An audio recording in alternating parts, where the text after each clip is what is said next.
Hello, everybody. Welcome to this webinar on how to build a vibrant culture of success. I'm laughing because as we come here, we get a little countdown. We were in the green room and Hassanah got very excited about the fact that we got a countdown and then she just disappeared. Okay, yes, welcome to this webinar.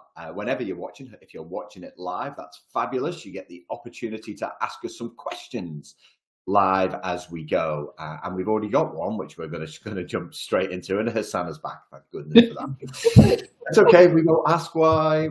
Technology is one of the questions that we got asked, so we'll get to it. So before we start, let me just do some introductions. For those of you who don't know me, my name is Colin Ellis. I'm a 4-time best-selling author and award-winning public speaker, and I work with organizations around the world to help them to build vibrant cultures of success. I'm delighted today to be joined by two fabulous humans who are going to help me answer your questions. The first is Hassanah Rudd. Hassanah is a lead workforce planner at Canva, based in Sydney. She's got over 20 years people experience in 3 countries in the public and private sector. She's originally from Manchester in the UK, now being from Liverpool. That means we have a lot in common, but also means we're divided by a freeway or a motorway. So we won't hold that against her. A couple of years ago as well, Hassanah was named Corporate Talent Leader of the Year. So welcome, Hassanah. Also joined by John Salamone. John is the Chief Human Resources Officer at the Chief Administration Office of the US House of Representatives. A lifelong public servant, John has almost 30 years of experience in people and culture, and like Hassanah, is a fabulous human being with some great experience and great ideas, and joins us today from Washington. Hello both, how are you? Very good, and it's good to see that my bad juju with regard to technology played once again. Yeah, for everyone joining, we had a minor panic before we started because there was an echo. And Hassanah was delighted that it wasn't her, and then it turned out to be her. But we'll sort that out. So let's get started. We've already got a question. Now, there's a couple of ways to ask a question. You can ask it in the chat, or there's a little Q&A box to the side. I think it's to the right as you look at it that says Q&A. So you can click that and ask a question there. Or else the chat is for you to talk about what you've seen, what you've heard. We would love your comments as we go through. We'll try not to get distracted by them. Obviously, as people, we like to look at what people are saying and then jump on that. But we'll stay true to what we're here to do, which is to answer your questions. And Stuart is first off with how important is it to create a sense of belonging in a modern day workplace or organization with regard to retention of good people. So Hassanah, let's get started. I'll throw that to you first.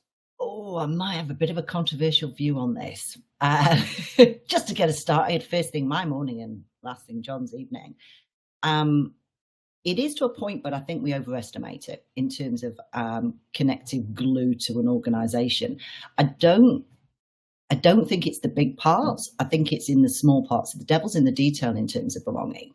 It's the small things, like how connected is somebody to their leader, to their team, to their peers. That actually is what creates that sense of belonging, and also means you can weather the storm if you're in choppy waters as an organization, because you're connected with the people. We're still people. Everybody's still tribal at the end of the day, and it's like, where's my tribe? So I think it's, we can overdo it as people practitioners to think that we have to try and solve the world and create that sense of belonging for everybody. It's more, to my end, it's around getting leaders that can create that in the organization and having that gluey effect, because that's what sticks people together. If you think, there's always that common joke about work wife and work husband, that is what keeps you in a lot of ways. That belonging sense is what keeps you at an organization. Devil in the detail. Awesome. That's great. John? Yeah, I would add to that. I mean, I think it is easy to overdo it. One thing from the public sector perspective, the government perspective, is that the government is very good at setting missions and visions. And from our standpoint, we rally around our mission to help members perform their constitutional duties. So the services that we provide help support the members of Congress and the committees. And we talk a lot about our mission, and we want individuals and our employees to have that sense of belonging. But as Hassanah said, the devil is in the details, and it's the execution of that mission under a lot of the things that we're doing on my team and the HR team to ensure that we are able to execute and create that sense of belonging.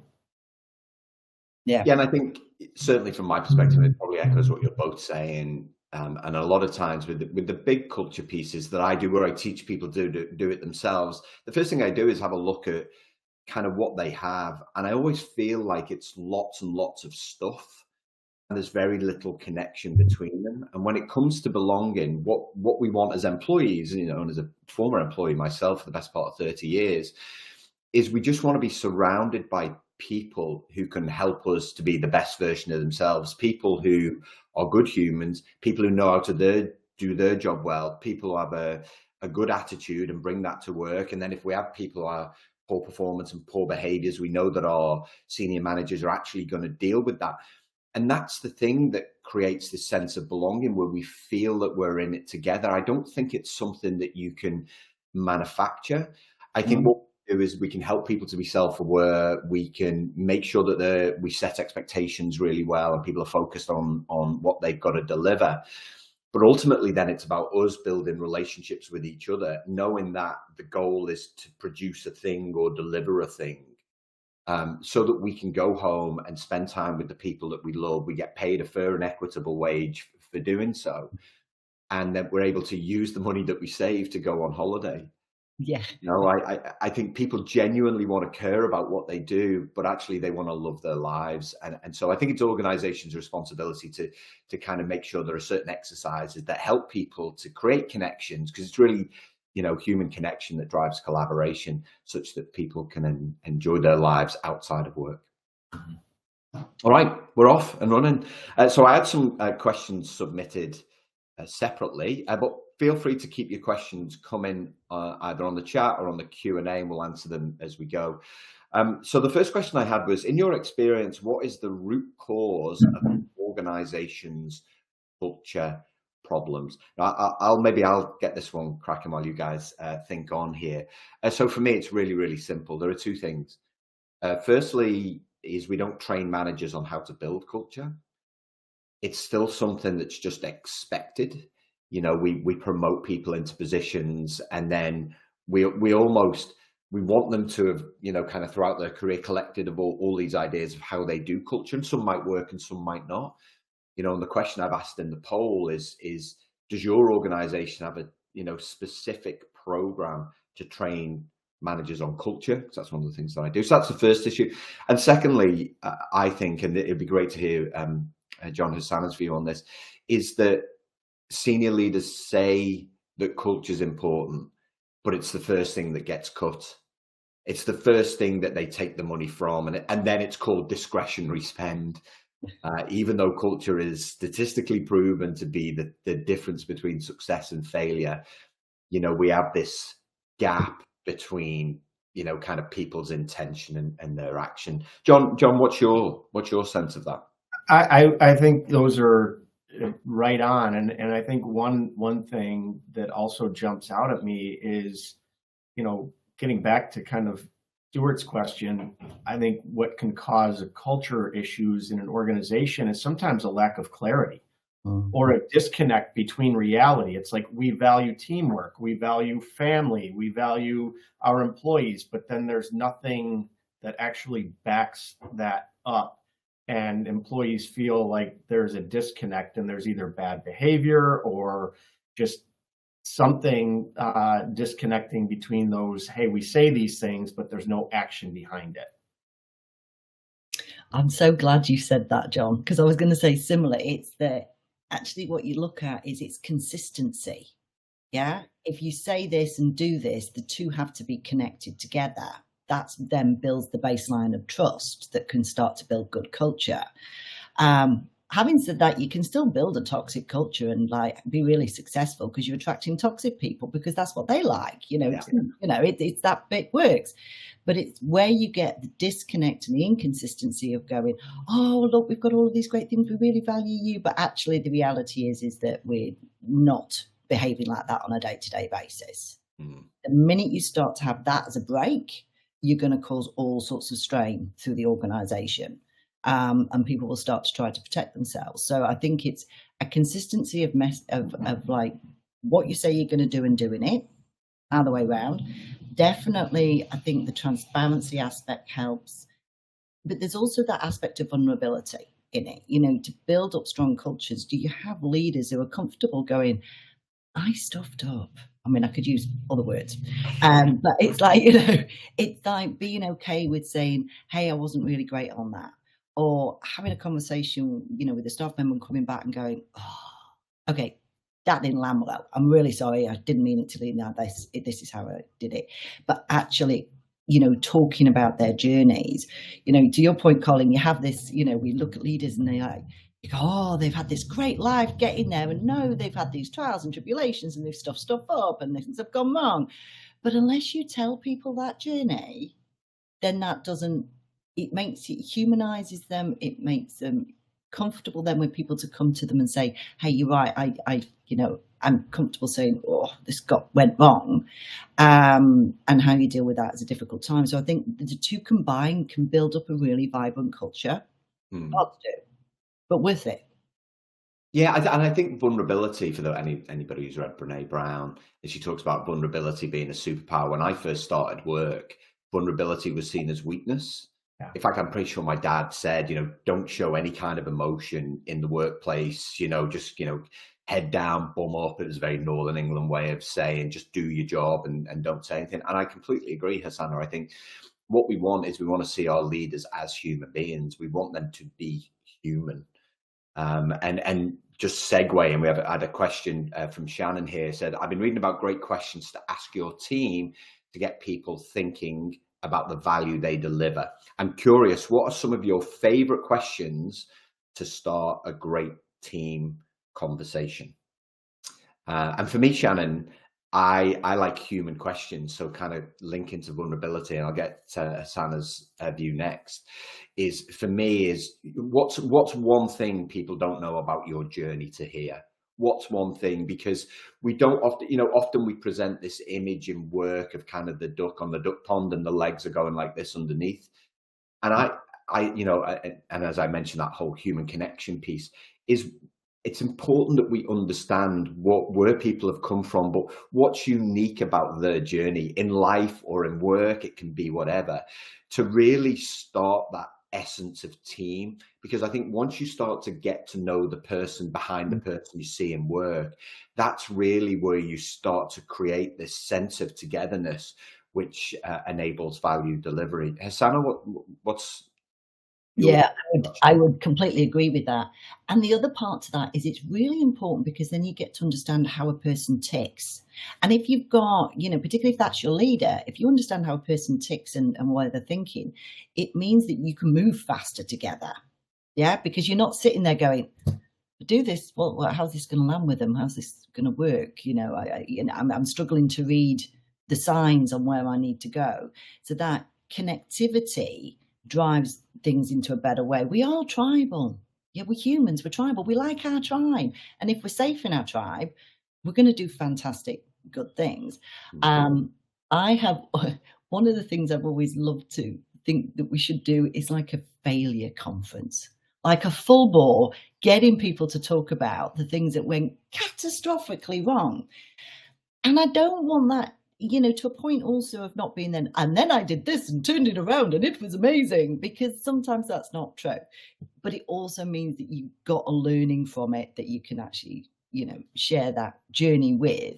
That openness around that then gives everybody that ability to go, yeah, I can connect with that, because every single one of us have stuff up in the life. You know, so it's like being able to start that off with, you know, the one thing you don't know about me is I really stuff this stuff up and get people to share on those levels. I've done it before and it's actually been hysterical, like absolutely hysterical. And people were continuing to share later. And I was like, I didn't know that about you.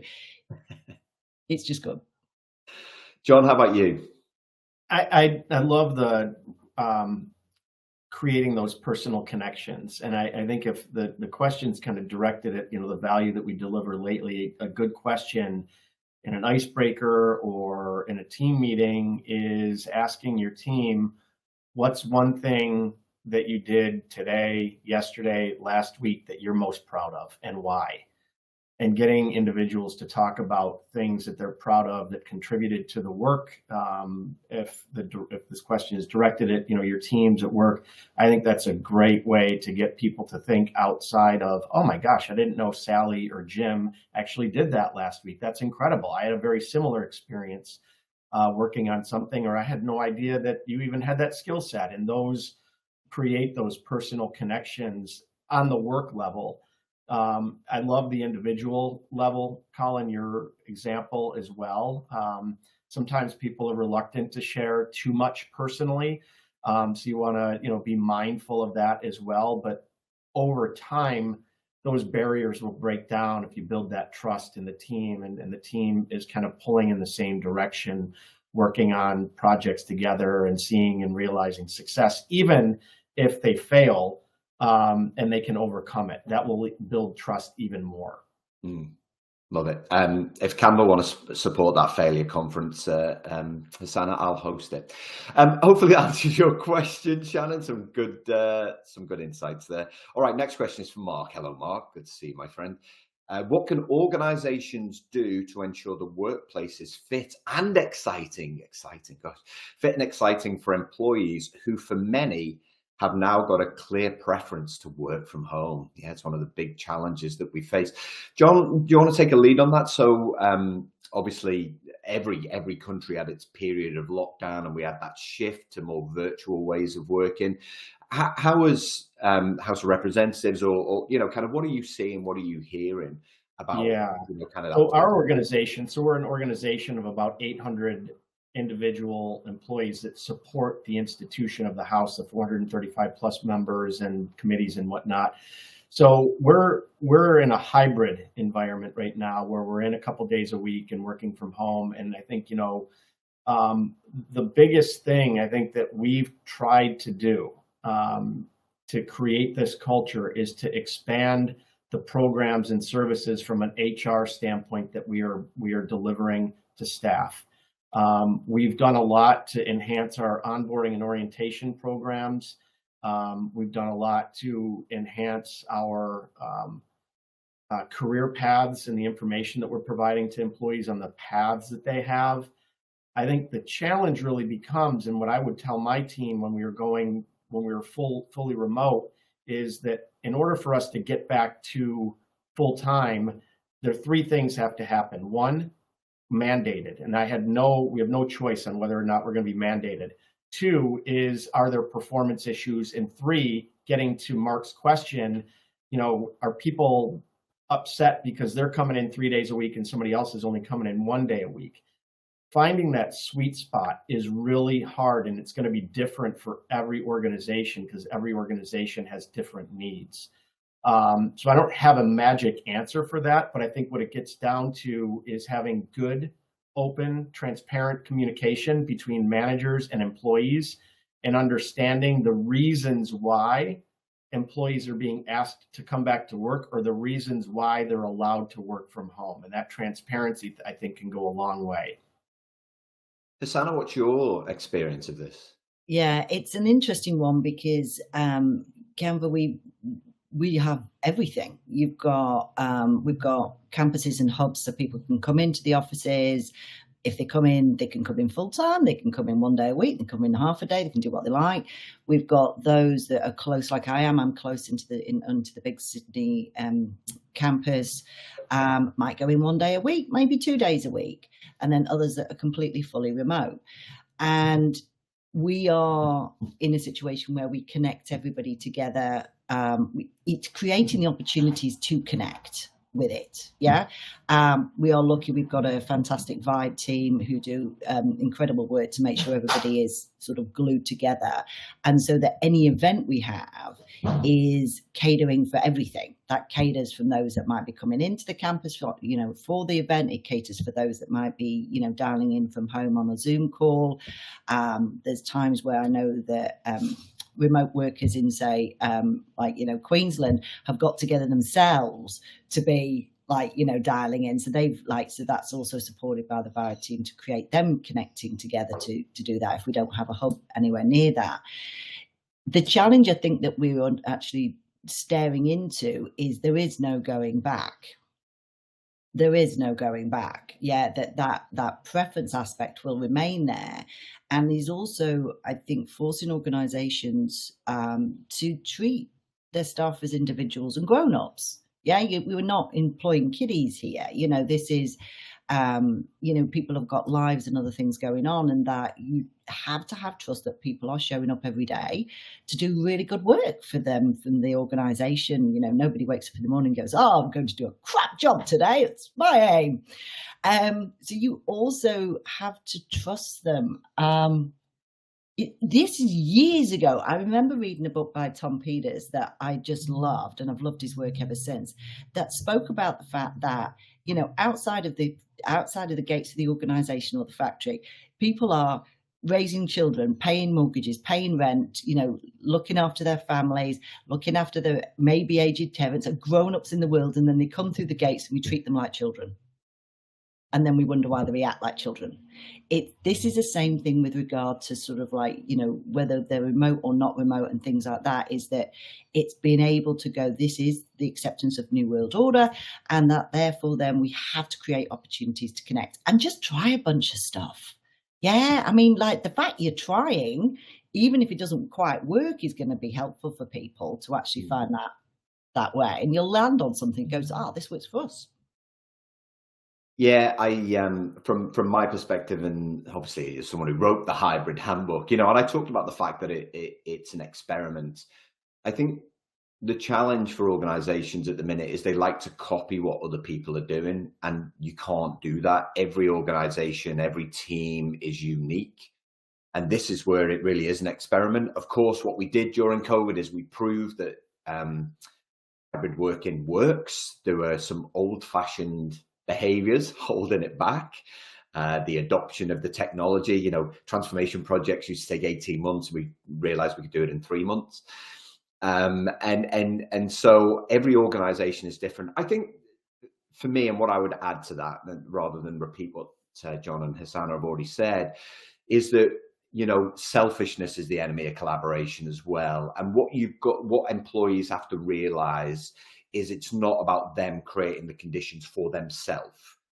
It's about working with the team. And Hassanah alluded to this, is, you know, even now I am still doing 1-day, 2-day events to help teams to define what it means to be part of something, so that when they are a part, they're still part of something. Is that recognition that you're part of a team and you do what the team needs in order to be successful. It's not about what you need. You know, I had an instant where a guy didn't want to come in on a Monday, and that's when the team all got together. And, you know, my point was, you do what the team needs to do in order to set yourselves up for the week. Yeah. Listen, notwithstanding kind of parental or caring responsibilities, notwithstanding those things, and that's where flexible working comes in. You know, it's about, well, what's your commitment to the team here? And then what agreements do you have to stay connected, to stay bonded? And you're right, Hassanah, we can't actually put the genie back in the bottle now. And it's about organization experimenting as to what works, while recognizing that there is no one size fits all. All right, let's move on. Donna, great point. Donna Kiora from New Zealand, Whangan Katanga, is all about forming connections and strengthening relationships. Absolutely right. And I think the most vibrant work cultures, they put the emphasis on that. How do we build relationships first, and then how do we keep people connected? And this is this sense of cultural evolution. Cultures don't change, they evolve over time, but what we have to do is build strong foundations. So thanks very much for your comment. All right, next question from Neil Gunning. What actionable steps have you tried and tested as a starting point for creating an environment of psychological safety as the precursor to an open, vulnerable, and connected culture of success? Well, I'll jump in and start on this one, and then Hassanah, I'll come to you. So lots of different things, Neil. We never used to talk about psychological safety. It's great that we are now. fundamentally, psychological safety is about knowing you can do your work without any fear of threat or blame or reprisal. I think, we talked at the start about creating those very human connections. I love what Hassanah said. No one wants to come into work and be the worst version of themselves. Although there is that one guy, you're like, yeah, but what about him? No one wants to do that. Often we get pulled down by the work we're doing or the environment around us, or else someone hasn't dealt with the attitude of that individual. And for me, creating an environment of psychological safety, just one idea and something that I see a lot. And this is, Netflix have this thing called the Keeper Test, Neil, where they judge someone by their behavior and their performance. And they say, is that someone that we want to keep? And they're an example of an organization that doesn't tolerate brilliant jerks. Right. And I think for me, psychological safety is about not letting that one individual ruin it for everybody else. Just one idea. And so I think organizations have got to be really, really clear about what are our values, what behaviors do we expect. And I still think there's an assumption that everybody knows how to behave and they don't. Not that we want to mandate it. We just want to know that they understand what it means to be a good human. And then not letting that individual spoil it for everybody else. For me, all the research that I've done, the greatest cultures in the world, they're performance managing between 1% to 3% of their workforce at any one time to make sure they're safeguarding the environment for everybody else. Hassanah, what's your sense of this? Yeah, I would concur with all of that. And like I said earlier, it's being able to share in a vulnerable state that makes things connection. One of the things that I've always found really handy, particularly with teams or new teams, or even a team that's like doing okay or not doing okay, is weirdly using some of the tools like DISC profiles. Yeah, getting everybody, including you, and you can use whatever you like. That's maybe, Myers-Briggs or DISC. I'd find that one is a real simple one, or insights, whatever. Everybody does that, including the leader. And whenever I've done these ones is that I'll then, one, you get together and you actually talk this through. But secondly, I will share my profile, which also has my dark sides on, because I am not perfect, with the team. Yeah. And I'll be like, here, you don't have to share yours with everybody else, but here it is. Actually sitting down for a couple of hours going over that, everybody starts off like this and then starts to relax. And then there's laughter and people start being very open around, yeah, look, when I'm in this situation, I'm going to get snappy. Yeah. So they're actually then sharing how I react in that, or in that moment isn't about you. It's about how I react to that as a stimuli. Actually starts to make everybody understand each other better. And understanding each other better is like a good step towards actually having that safety around it.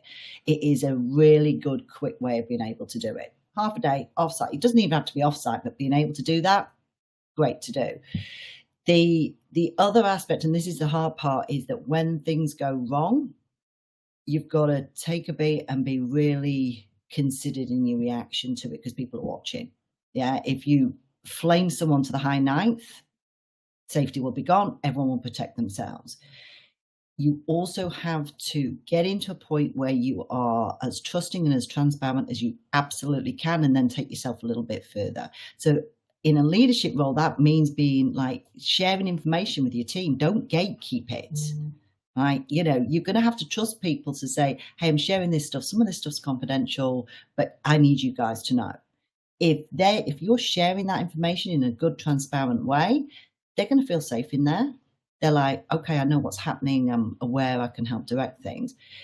It can be really uncomfortable, but you also can't not share that thinking, oh God, what if this gets out? If it gets out, then you deal with that as an aspect. It's like in policies, for the one person did that one dumb thing. And you can now point to an entire policy and went, Bob did that 4 years ago. And now we're all down here on the lowest common denominator. Talking of which, really be careful about policies. It's like that bit takes a thing. I can go on, but there's a few things you can do that just start getting you on that journey. John? The one thing I'll do is pick up right where Hassanah left off. And, there's a lot that individual managers and individual teams can do to create a safe, environment for their employees. Sometimes you can't do it alone. And I think the other thing that I would add to this is making sure that organizations, managers, leaders, employees utilize all the resources that they have at their disposal in their organization. If they have a well-being program, if they have employee assistance counselors, any part of an organization that can help with the challenges that the managers or the employees are certainly feeling. And if the environment is not safe from a psychological safety standpoint, making sure that those employees leverage those resources, utilize those resources. And even as a manager, sometimes a manager might say, geez, I've never found myself in this sort of a situation. I don't know how to handle it. And that's okay if you seek out other senior leaders, other managers, in a mentoring relationship and kind of chatting about how that could help, or maybe even some executive coaching. I think those are some things I think to pick up and, pass along the baton beyond just the things you can do individually, but utilizing the resources that you have in your environment to help you as well. Yeah, and I think just to pick up on one of the points you made there, John, is that we're not very good at listening, I don't think, these days. I think we're the most distracted kind of generations of people ever, and we allow ourselves to become distracted. And often what I see, and often what undermines safety, is this: people aren't listening to understand, they're listening to respond. Right. And if we actually took the time to really sit down, listen, then we could provide that help, right? I think that's what you're talking about. Yeah. How can I help this individual in this scenario? And that just means just stop what they're doing and actually switch their ears on and their mouth off, right? Yeah. Acknowledging and validating, what's going on, and then trying to understand the thoughts that come up, the feelings associated with those thoughts, and then what are the actions that are associated with those thoughts and feelings, right? And that's really getting it. That's getting it listening. It's active listening, and then listening to understand. Colin, great point. Yeah. It's getting round to the other person's point of view and looking at it from where they are. Yeah, not going, oh, I'm judging you from over here. It's like, I'm going to come round with you and look at it from where you're at, and then I'm going to see what I can do to help from there. Fantastic. Thank you, Neil, for your question. All right, next one is from Brett. Thank you, Brett, for your question. How do you create feedback systems? Oh my gosh, yeah, good old feedback. How do you create feedback systems to identify areas of focus to improve workplace culture? How do we encourage team members to engage openly in these feedback processes? John, how do you guys do feedback? So I think first place to start is making sure, one of the first things that I had to do here was help reestablish and kind of redesign a performance management framework and process, because we had one that was broken, and it wasn't really working that at all. So that was one of the very first things that we did, and putting something in place where we valued and recognized that managers and employees have to sit down and talk about, performance. Once we're able to kind of get through that process, now we're having much more engaging conversations, not only about performance and more regular conversations, the goal of having more regular conversations, but now it's conversations about what does your future look like here. So one of the things that we've done, in addition to our performance management process and system, is spent a lot of time designing career paths and learning and development strategies that are designed for employees and for leaders based on the competencies of the workforce. So for me, those are important foundational aspects. And what we're working on now is spending a lot more time with managers to making sure that they feel comfortable having these conversations with their employees, and the employees feel comfortable speaking to the managers about performance and about growth and about development. So that's where we're spending a lot of our time, and it is a journey.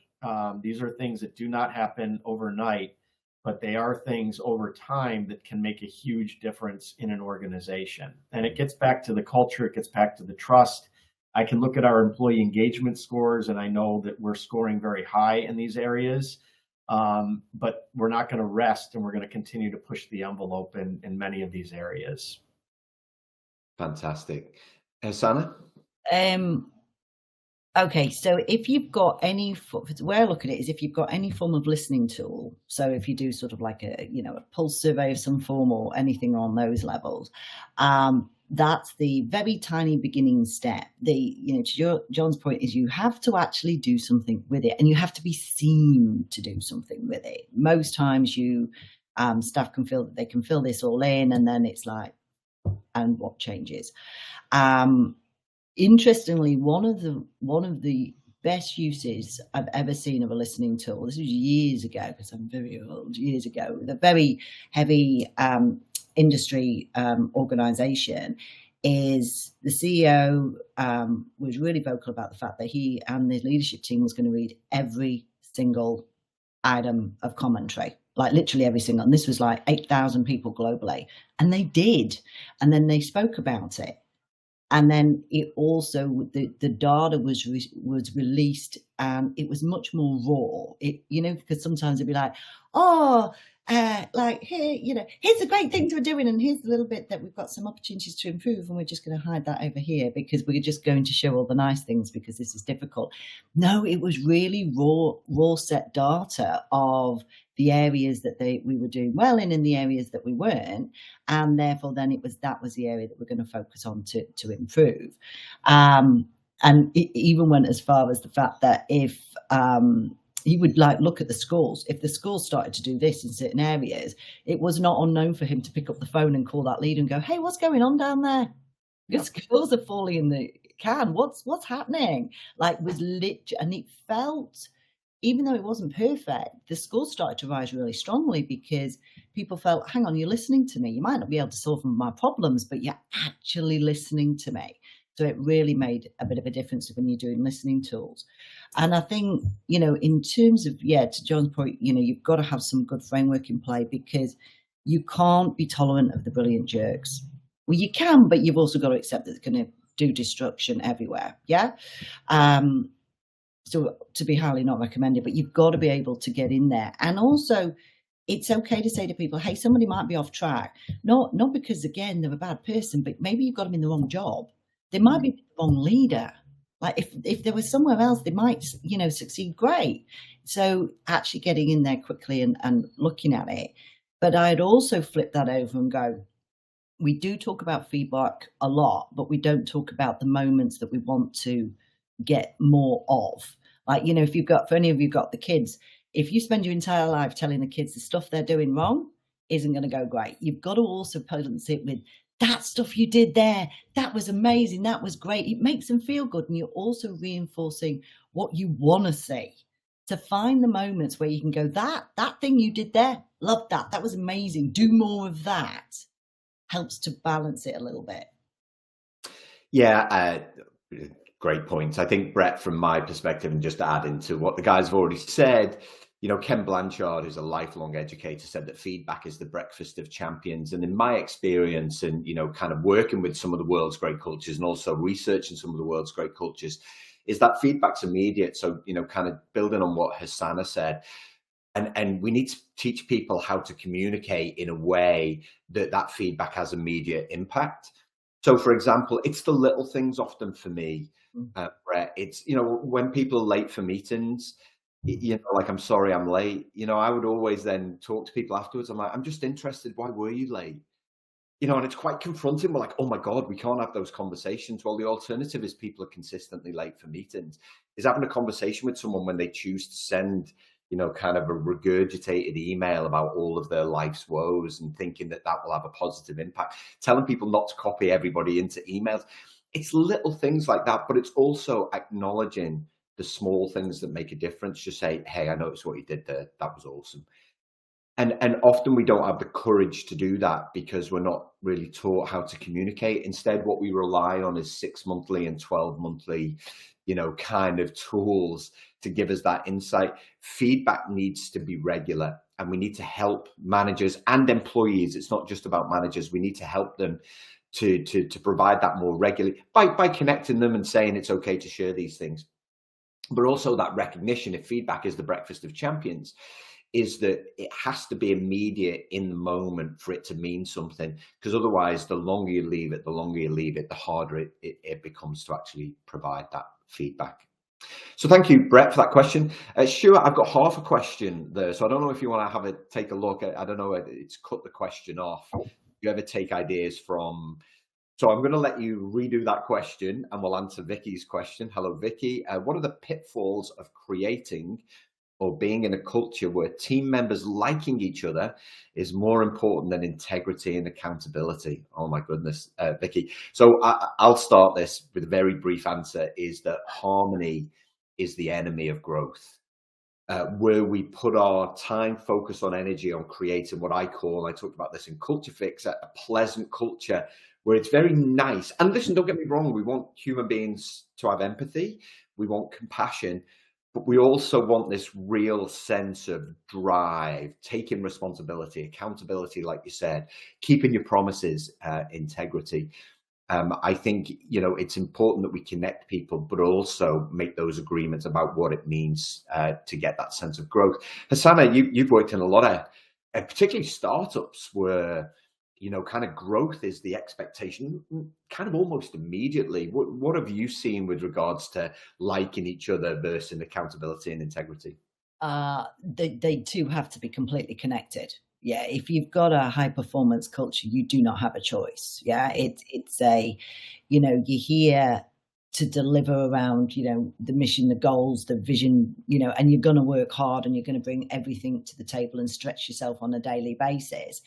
None of that can be done without accountability. You're accountable to those outcomes. And yeah, lack of integrity is a killer.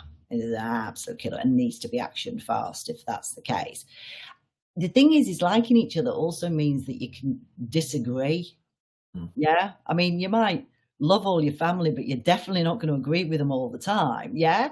But the liking part is being able to be confident, to have that friction. Yeah. That you can have a comfortable friction conversation and then go, right, we've now got to a better place and now we'll go here. Yeah. That's where really good ideas can come from. It's, if you get too much liking, what you can find is people are avoiding the challenging conversations and they'll go, oh, it's fine. I hate that person, they're an idiot. But oh no, it's fine. It's because they're not having those challenging conversations. So it's like getting in there and going, is that the case that they're scared about it? They're scared of the challenging conversations. But the accountability's got to be there. John?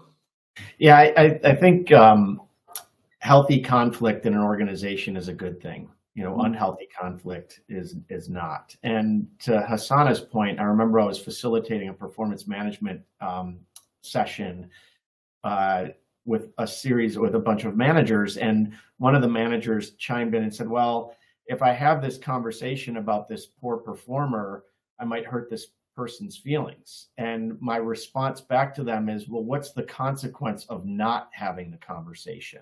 Yeah. And, it kind of opened their eyes a little bit, because what will happen is that bad relationships will fester, or team members might not like each other. And it's not realistic to think every team member is going to like each other, right? It just is not a realistic framework. And I think we all have to come at it from an accountability and an integrity standpoint, because that's all that we can stand on. At the end of the day, you want your employees to respect each other, regardless of whether they like them or not. Can they work with them? Can they respect them? And Colin, that's getting back in, Hassanah, to some of the things you're saying about questions that we can ask during team meetings to, create that esprit de corps. And I didn't even know that you had this in your background, or I didn't even know that you had that experience. And then people start to realize that they have shared experiences, and it breaks down some of the barriers that may be, either real or perceived between the team members. So, yeah. Fantastic. Great question, Vicky. I think the key takeaway there is what John said, is people don't have to be friends, but they do have to respect each other. And when you've got that mutual respect, then you generally, get performance. All right, Stuart, we got your question. Thank you, mate. Do you ever take ideas for organizational culture from other industries and cross-pollinate? For example, I work in the sports industry, and the All Blacks have various books and research on the concepts. Hassanah, do you look far and wide for ideas? Oh, yes. Now, what you all can't see, but I can see, is I've got a floor-to-ceiling bookcase that goes up and above me, and about 1 million bookcases going down the floor, down the other side. Plus a bunch of stuff I watch on, YouTube. Is that I look for inspiration everywhere. Look for where you can go, that's actually really cool. We could try that here. I don't think any one area or industry has got it all sewn up on how to do this. We don't, because we deal with the squishy human element of squishy humans. Without a doubt, I think it's looking far and wide on that to go, how do you make that together and bring it together? And you can find a lot that comes from a lot of the sports areas. Interestingly, it does tie into a lot of research. If you're in elite sports, you've built up grit and resilience strongly. And actually, a gritty and resilient workforce is pretty good. John, how about you? Yeah, I mean, I think there's a lot to learn from other industries, just not just, sports, but private industry, nonprofit, education, academia.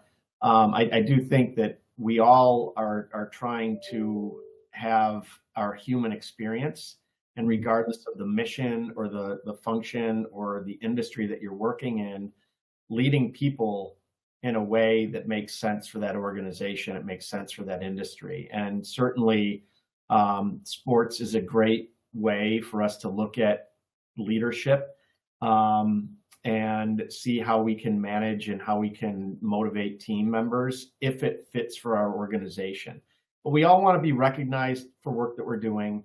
We all want feedback on where we may not be necessarily meeting expectations. We all want to be valued. And I would say that if you're a professional athlete, you want that too. I think that from my standpoint, there's a lot that we can learn by cross-pollinating industries. Yeah, I'd agree. And I think it's also it's the level of being very careful about what you take from one industry and try and transplant to another company. Yeah. It's like, pick and choose what works for you, your company at that particular moment in life where your company's at. Don't try, wholesale going, this worked for Netflix, we're going to bag it in here. It's not. It's like, we've got a huge amount of fantastic things at Canva, but that's because it works for Canva. Some of our stuff will work for other places, but you can't transport it wholesale. That's a great. There's a great example of that, Hassanah, which happened a couple of years ago when news of Spotify's culture made it into the media. It's like 2019, and everybody implemented tribe squads and neighborhoods. And I remember speaking to an organization like, it's really not working for us. I'm like, why did you think it would? You can't copy culture, but you can take inspiration from it. And from my perspective, Stuart, and it's quite timely actually, because I'm just back from a 4-week trip where I worked with an elite athlete performance team in the Netherlands. I worked with a consulting company in the UK, and I worked with the fast moving consumer goods teams in the US.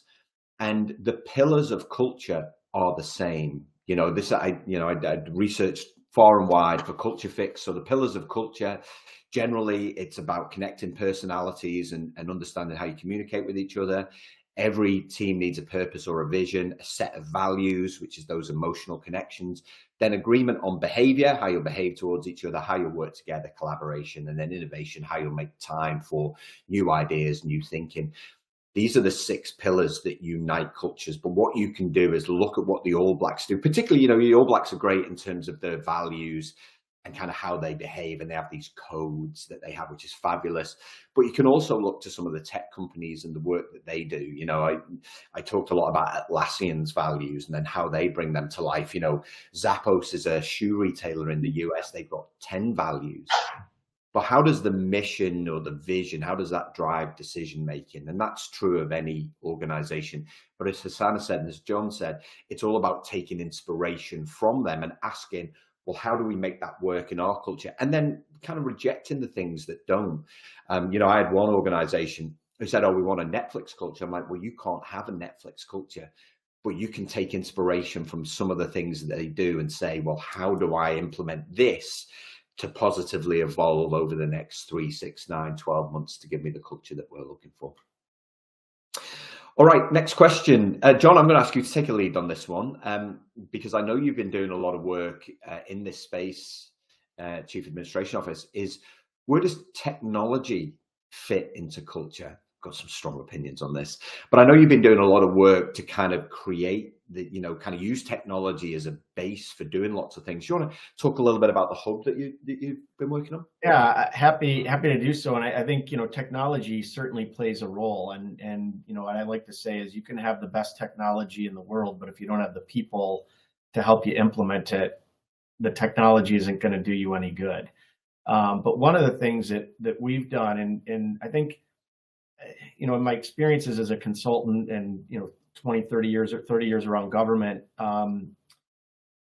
sometimes we tend to overcomplicate things and you don't necessarily leverage the technology that you have. What we've done here for the CAO organization, and now bringing this larger vision to the House of Representatives and the member offices, is creating a hub of best practices and career paths that are very interactive and very dynamic, but all built on a SharePoint platform.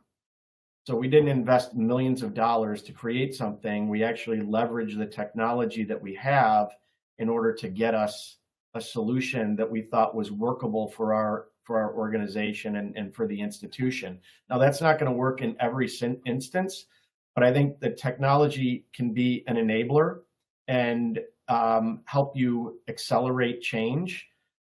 But you have to ask yourself, what exactly do we need, and how exactly are we going to go out and get this and pay for it? And if you can't afford what you're trying to do from a technological standpoint, is there another way, or is there another cost-effective way for you to deliver the same result utilizing technology that you might already have in-house? You work for a technology company. I do. Yeah, John is so right. Almost without exception, is wherever I've gone, there's a HR tech stack of some form or fashion, and everybody's complaining about how useless it is. And you look at it and go, well, it's not optimized. You've not updated it. It doesn't work. Nobody can find anything, and none of it's interlinked. You can't blame the tech stack for that. We did that to ourselves. Right. It was badly implemented, all of these. So what you tend to find is people then start pouring more and more tech stack on top to fix the problem without going to the root cause. As John said, it's like half of the time you've not actually enabled the tech stack you've got before you start looking at everything else. And it can be a great enabler of culture, as John's just mentioned, but you've got to be certain about getting your basics in place, right? If people can't find anything, doesn't matter what you put in, they can't find it, yeah?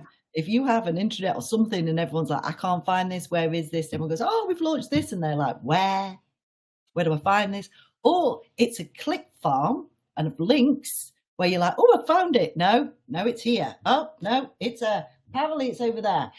And they go, So you've got to whatever you do is that whatever tech stack you've got is just make sure that it's properly enabled. Make sure it talks to itself. Make sure it's solving for the problems that actually is valued by everyone in the organization, not necessarily what HR needs to necessarily value. And don't torture people with it, please, because that's just the worst. That's my baseline stuff to it, but it can be a great enabler. Yeah, it can be a fantastic piece to do that.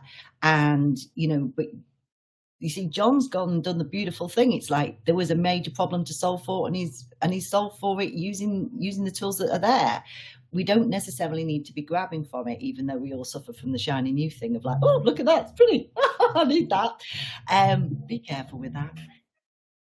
There is always a part to it, but it's making sure that you're solving as many of the problems and knowing that the tech stack is never going to solve all the problems, and don't ever sell it like that in the organization either. I have views. Yeah. From my perspective, most organizations really suck at tech, like really badly suck at technology. You know, and as a former project manager of technology implementations back in the day, you know, senior manager would go out, see something at a conference, want to implement it when the existing tool already does what he or she wanted it to do. But technology is there to support collaboration and productivity, but most people allow technology to get in the way. So if you're overwhelmed by emails, you don't know how to use technology.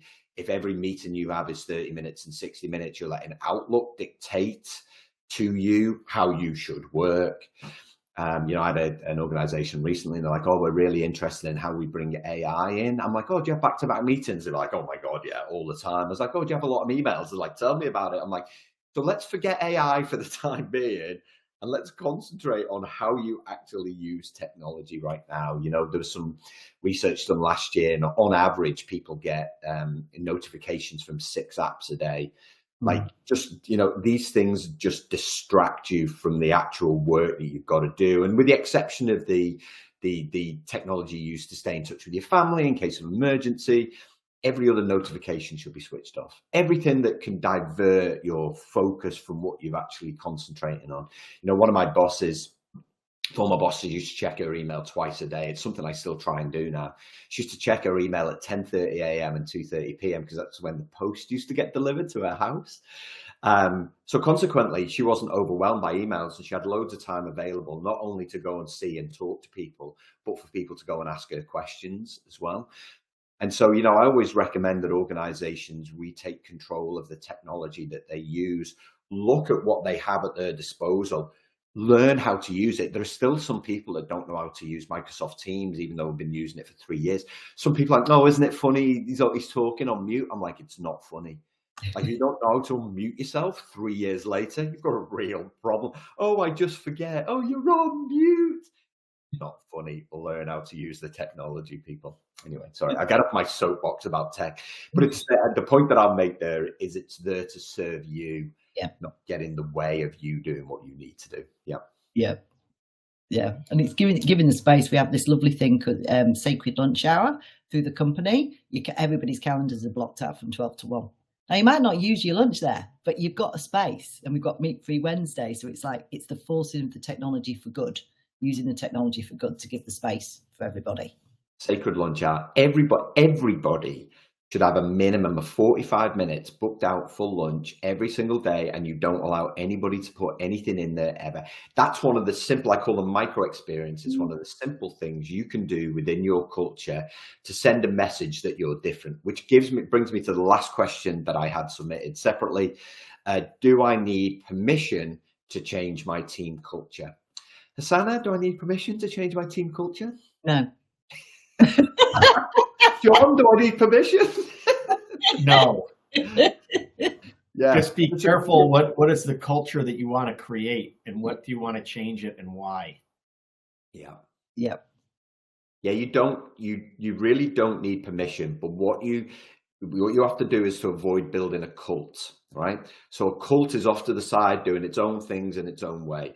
You don't need permission. You can go and do, and I know this because I used to make a habit of this all of the time, is that I would take all of my learning and development budget and I would put it all into building a culture at the start of the year. And I did it in line with the organization's values and the organization's vision. I wanted to demonstrate that my team was doing its bit to contribute to the organization.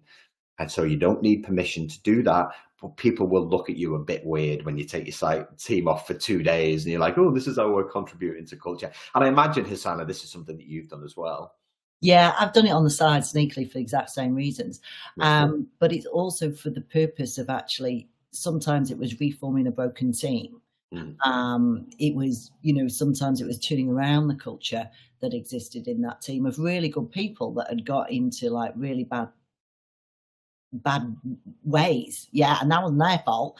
It was like, how do we turn this around for them? So it was getting that again. It was actually came back to like forming the connectivity within the group and giving them, the support and the guidance, and occasionally the umbrella to stop the brown stuff from falling from above, enabling them to actually get on and do some incredible things. There was one of the ones I've always been incredibly proud of, and this is because I was really privileged enough for them to allow me to be their leader, is there's a team a long time ago, and I took in, and they were universally hated. I actually had exec leadership tell me that nobody likes them. And it wasn't the people, it was what they saw as the outcomes from that team. And a year later, they were the most high performing, the most engaged. We hadn't lost a single person in that team. And now everybody was singing the praises of the team. It was the same people. It was exactly the same people. It's that it was working that culture, making sure we've got all the roadblocks out of the way of them, and actually really showcasing the work that they were doing. No one was showing it. Mm-hmm. So, and that then gave them more pride, and then they worked in different, in the right direction. Never forgotten that. Awesome. I think, final word is that culture, if you're a manager, culture is your legacy. It's that classic quote is, people forget what you said, they'll forget what you did, but they'll never forget how you made them feel. Now, our job here today was to answer some of your questions. We're at the hour mark, so we want to be respectful and let you go away into your days and do whatever you're doing. So I want to say a big thank you to John, a big thank you to Hassanah, but a big thank you to everybody who joined the call and asked questions. We hope you find it useful, and good luck wherever you are creating the culture that you need to be successful. Thank you so much.